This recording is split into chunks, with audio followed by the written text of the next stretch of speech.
Merci. Avant de répondre à Monsieur le maire, permettez-moi de rebondir sur le sujet du budget. Évidemment, je répondrai aux interrogations de Monsieur Alain Vey. Le budget, cela a été dit, c'est un acte politique fondateur, fondateur pour un territoire, fondateur évidemment pour la majorité que nous sommes. Il s'inscrit, cela a été longuement évoqué, dans le contexte national que nous connaissons et notamment de ponctions opérées par l'État pour 2025 en direction des collectivités, 2,2 milliards de ponctions programmées, plus de 6 milliards si l'on compte l'ensemble des lignes et notamment si on se réfère aux évaluations de l'Association des maires de France. Cette ponction, je souhaitais le rappeler ici, est aussi injuste qu'inefficace parce que nos territoires sont à l'origine de plus de 70% de l'investissement public de notre pays. Cela contribue, je le crois, à une relance économique vertueuse, à créer des emplois non délocalisables sur nos territoires. Et donc c'est bon à la fois pour nos habitants et aussi bon pour nos entreprises. Et là-dessus, je n'entends pas beaucoup Monsieur Richard contester ces malheureuses orientations. Et je le dis, autant effectivement il nous faut pouvoir contribuer au redressement des comptes publics, mais pour ce faire, il faudrait que le pouvoir en place, là aussi, regarde autant la colonne recettes du budget de l'État que la colonne des dépenses, notamment dans un pays qui distribue plus de 200 milliards d'euros par an d'aide aux entreprises sans aucune contrepartie, ni sur le plan environnemental et social, pendant que plus de 300 000 emplois sont menacés à l'échelle de l'Hexagone.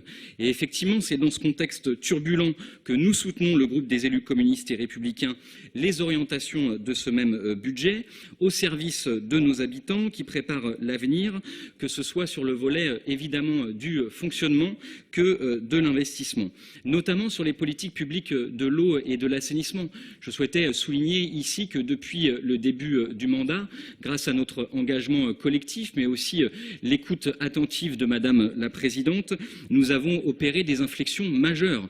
Nous avons décidé, dès le début de ce mandat, de doubler les investissements dédiés à la politique publique de l'eau et de l'assainissement, passant de 200 à 400 millions d'euros. Et nous avons adopté, il y a quelques mois encore, un schéma directeur assainissement permettant de déployer plus de 800 millions d'euros sur la politique publique de l'assainissement sur les 15 prochaines années sur l'ensemble de l'agglomération. Je crois que cela atteste de la conscience aiguë que nous avons collectivement de l'importance de cette politique publique, d'autant plus quand la politique publique de l'eau est au cœur d'un certain nombre d'enjeux et de problématiques, que ce soit sur les sujets de la quantité ou de la qualité de la ressource en eau. Moi, je souhaite ici passer un double message en guise de réponse à Monsieur le maire de Basse-Goulaine, mais aussi aux préoccupations de nos concitoyens. Le double message, c'est celui de la confiance et de l'action.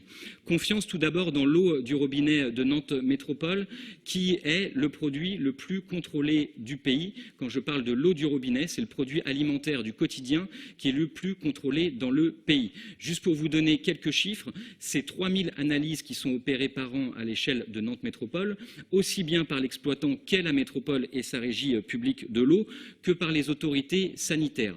300 paramètres et molécules qui sont analysés à travers ces 3000 analyses et une eau qui est délivrée 7 jours sur 7, 24 heures sur 24, grâce à l'engagement des plus de 500 agents du service public, 100% conformes notamment aux réglementations sanitaires. Pour autant, le message, et le second, c'est celui aussi de la vigilance et de l'action face aux pollutions émergentes qui nous inquiètent toutes et tous, que ce soit pour aujourd'hui ou pour demain. Là-dessus, nous ne restons pas les deux pieds dans le même sabot. Nous travaillons notamment à l'actualisation des données d'analyse en lien avec les autorités sanitaires et en lien aussi avec les autres producteurs d'eau potable à l'échelle de notre agglomération et du département. Nous travaillons aussi à adapter nos infrastructures à ces pollutions lorsque c'est possible. C'était le sens de nos investissements majeurs, notamment sur l'usine de traitement d'eau potable, avec plus de 90 millions d'euros dédiés à sa modernisation, mais aussi en travaillant à la question majeure du combat à la source de la production de ces mêmes pollutions émergentes, que ce soit dans l'industrie ou dans l'agriculture. Un sujet défrayait la chronique encore il y a quelques jours, c'est la présence d'un certain nombre de PFAS dans l'eau et notamment les TFA qui font partie de ces plus petites molécules de PFAS et qui sont utilisées notamment dans l'agriculture conventionnelle en guise d'herbicide, plus de 400 tonnes qui sont utilisées mobilisés par an. Et évidemment, si on souhaite réduire de manière drastique la présence de ces molécules dans nos ressources en eau brute comme en eau potable, il faut réduire à la source la production de ces pollutions. Et cela nécessitera de pouvoir accompagner aussi la profession agricole, parce que je crois qu'on ne doit jamais opposer les principes et les enjeux de santé publique avec les enjeux aussi de souveraineté alimentaire qui doivent nous préoccuper tout autant dans un pays qui importe plus d'1 légume sur 2 que l'on consomme aujourd'hui en France. Voici quelques éléments qui me permettent de répondre à Monsieur le maire de Basse-Bouleine. Et puis je terminerai peut-être en faisant encore un petit peu de politique, quitte à nuire à la concorde républicaine qui nous anime depuis le début dans cette belle assemblée. Mais pour répondre à Monsieur Richard, je pense qu'il aurait pu en rester à sa lecture politique du budget qu'il trouvait très satisfaisant. Je pense que c'était suffisant en termes de lecture du budget, parce qu'un budget, c'est effectivement faire de la politique et pas seulement de la comptabilité. Notamment, ce que je comprends moins, c'est quand vous nous expliquez que vous êtes tout à fait satisfait des dépenses que nous opérons, y compris dans la politique publique que je viens d'évoquer, mais que nous ne ferions pas assez d'économie. Alors c'est peut-être la pensée complexe macroniste qui commence à déteindre sur vous, mais il faudra m'expliquer comment vous êtes satisfait de nos dépenses sans intégrer évidemment le volet des recettes et de la dégradation d'un certain nombre d'indicateurs financiers.